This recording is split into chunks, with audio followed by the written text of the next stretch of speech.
long-term plan has 10 principles. The regeneration and renaissance of the hearts of 20 of our most important towns and cities. Supercharging Europe's science capital. Building beautiful and making architecture great again. Building great public services into the heart of every community. Communities taking back control of their future. Greener homes, greener landscapes, and greenbelt protection. A new deal for tenants and landlords. Ensuring that every home is safe, decent, and warm. Liberating leaseholders, and extending ownership to a new generation. Let's get more with our Deputy Political Editor, Tom Harwood, who is actually at this morning's announcement, is now with us here in the studio. And we should point out that nonsense plans from a Tory MP, no less, the South Cambridgeshire MP. Indeed, Anthony Brown has been very critical of housing plans, as indeed has the former MP for the City of Cambridge, Julian Huppert, the Lib Dem.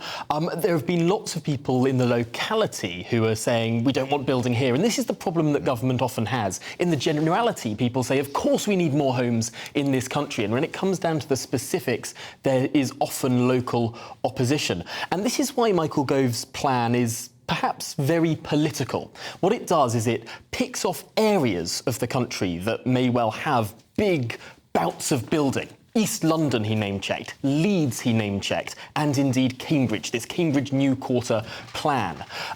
It's interesting because it differs from the Labour Party's proposals of sweeping planning reform across the board. I asked Michael Gove if this was too political and too piecemeal. Millions of people in the country are suffering the acute effects of this country's housing shortage.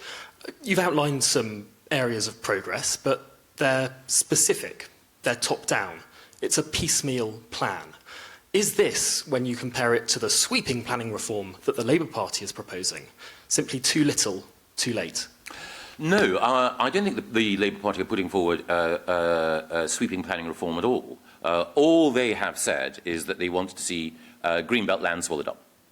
That form of development, as we've seen in the past, that piecemeal sequential development has led to the erosion of environmental assets, it's led to communities opposing development, and it hasn't provided the scale of growth that we need.